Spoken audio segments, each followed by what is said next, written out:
एक व्यक्ति काफी समय से परेशान था, जिसके कारण वह बहुत चिड़चिड़ा और तनाव में रहने लगा। वह इस बात से परेशान था कि उसे घर का सारा खर्च उठाना पड़ रहा था। पूरे परिवार की जिम्मेदारी उसी पर है। उसके यहाँ कोई ना कोई रिश्तेदार आता जाता रहता है। इन्हीं बातों को सोच सोच कर वह बहुत परेशान रहता था। इसी मानसिक तनाव के कारण वह अक्सर बच्चों को डांटते रहते हैं।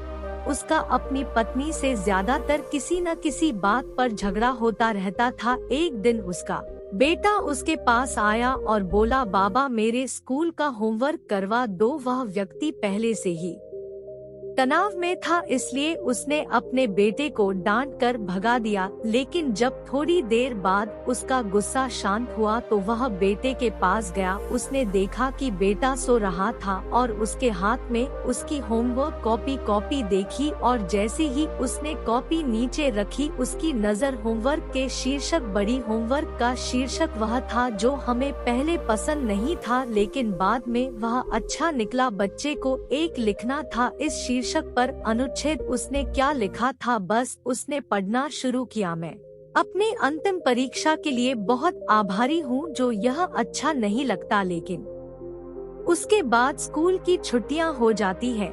इसके लिए मैं आपका बहुत बहुत धन्यवाद करता हूँ। कड़वी दवाइयाँ जिनका स्वाद खराब होता है, क्योंकि शुरुआत में तो यह मुझे बहुत कड़वा लगता है, लेकिन बाद में यह मेरी बीमारी को ठीक कर देता है। मुझे सुबह जगाने के लिए मैं उस अलार्म घड़ी को धन्यवाद देता हूँ। वह हर सुबह मुझे बताता है कि मैं जीवित हूँ। मैं भगवान को भी धन्यवाद देता हूँ जिन्होंने मुझे इतना अच्छा पिता दिया, जो कि शुरू में मुझे उनकी डांट बुरी लगती थी, लेकिन वह मेरे लिए खिलौने लाते थे, मुझे घुमाने ले जाते थे और अच्छी चीजें खिलाते थे। और मुझे खुशी है कि मेरे पास पिता है, क्योंकि मेरे दोस्त सोहन के पिता नहीं है।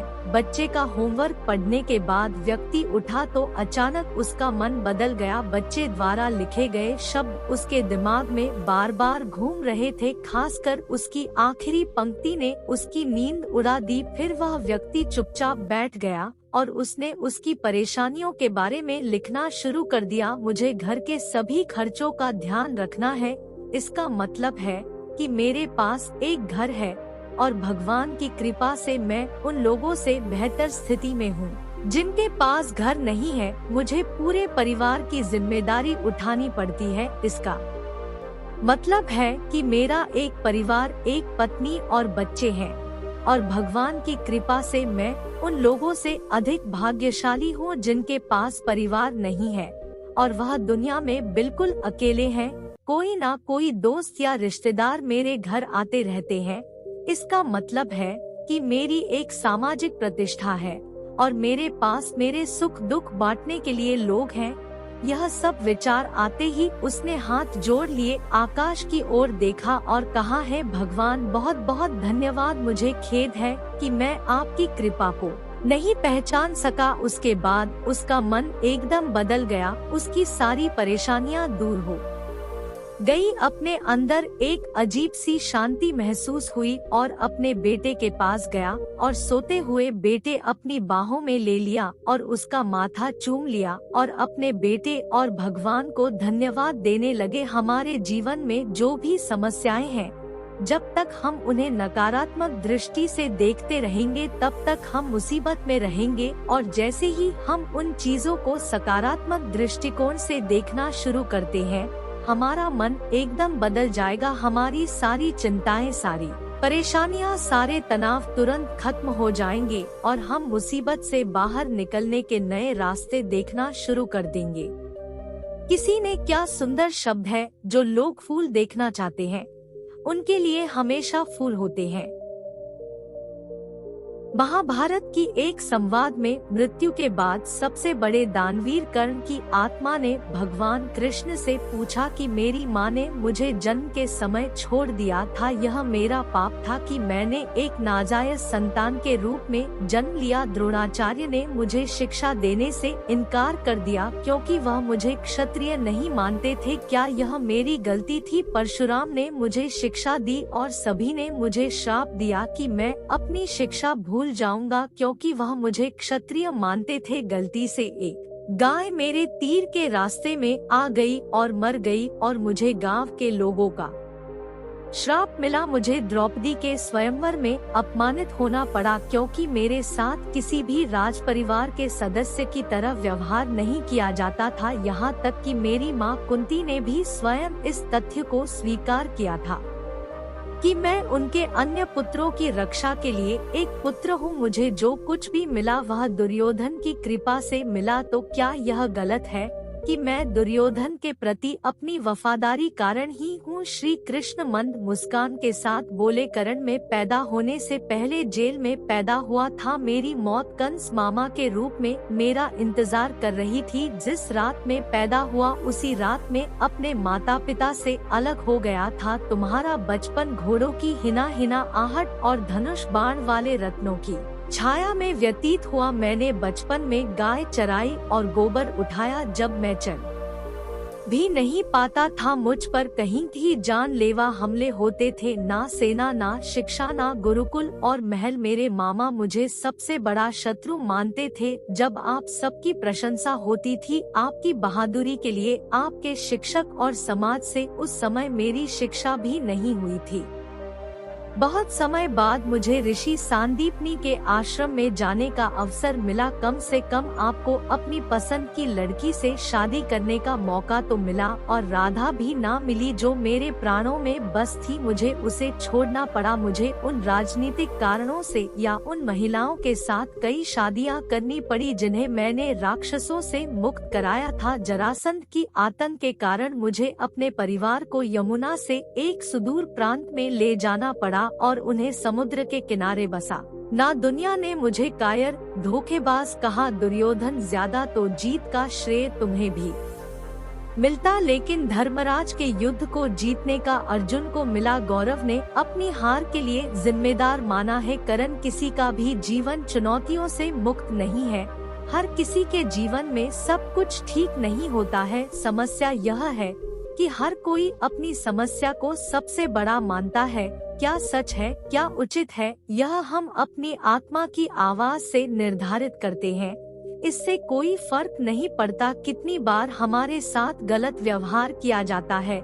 इससे कोई फर्क नहीं पड़ता कि कितनी बार हमारा अपमान किया जाता है। कोई फर्क नहीं पड़ता कि कितनी बार हमारे अधिकारों का हनन होता है। लेकिन फर्क सिर्फ इतना होता है।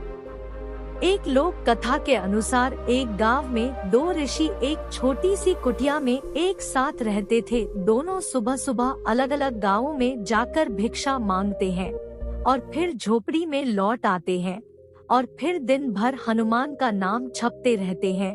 भीख मांगकर उनका जीवन चल रहा था। एक दिन में दोनों अलग अलग गांवों में भीख मांगने निकले। शाम को दोनों वापस आए तो उन्हें पता चला कि गांव में तूफान आया है। पहले संत अपनी कुटिया पर पहुँचे तो उन्होंने देखा कि आंधी के कारण कुटिया आधी टूट गई है, उसकी देवरी झड़ गई और भगवान को कोसने लगे। संत ने सोचा कि मैं रोज मंदिर में भगवान का नाम जपता हूँ, दूसरे गांव में चोरों और लुटेरों के घर सुरक्षित हैं और हमारी झोपड़ी तोड़ दी। हम दिन भर पूजा करते हैं लेकिन भगवान को हमारी कोई परवाह नहीं है। यह भगवान कितना क्रूर है। वह हम जैसे भक्तों को दुख और दूसरों को सुख देते हैं।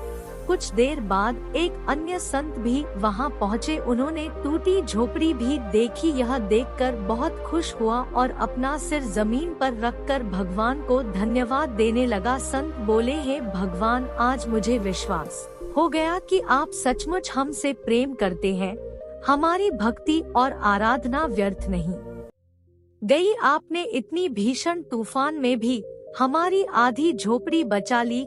हम हमारी झोपड़ी में आराम कर सकते हैं। आज से मेरा विश्वास और अधिक बढ़ गया है।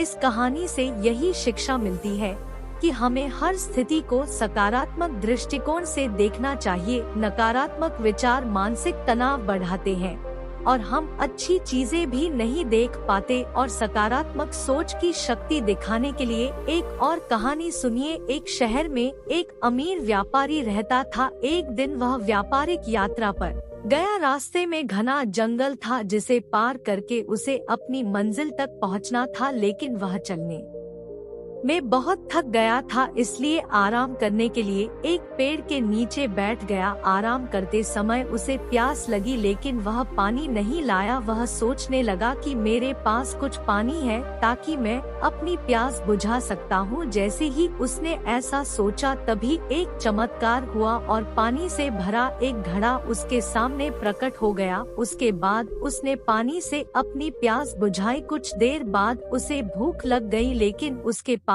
खाना नहीं था। उसने खुद से कहा कि कितना अच्छा होगा अगर मुझे एक प्लेट में स्वादिष्ट भोजन मिल जाए तो मेरी भूख खत्म हो जाएगी। तभी फिर से उसके साथ चमत्कार हुआ और विभिन्न व्यंजनों से भरी थाली सामने आ गई और उसने पेट भर खाना खाया और फिर सो गया। उसने अपने मन से कहा कि मैं इस पथरीली जमीन पर कैसे सोऊंगा, काश कोई नर्म बिस्तर होता है। पलक झपकते ही एक आरामदायक बिस्तर उसके सामने आ गया। बस बिस्तर पर लेट गया। उसे ऐसा महसूस हो रहा था जैसे वह स्वर्ग में है, जहां उसकी सभी इच्छाएं उन्हें एक के बाद एक पूरी हो रही है। वह इस बात से अनजान था कि जिस पेड़ के नीचे वाले का है वह कोई साधारण पेड़ नहीं बल्कि एक कल्पित वृक्ष है जो सभी इच्छाओं को पूरा करने की शक्ति रखता है। बिस्तर पर लेटे लेटे अचानक उसके मन में एक विचार आया, यह जंगल कई तरह के जंगली जानवरों से भरा होगा जो किसी भी वक्त कहां हो सकते हैं।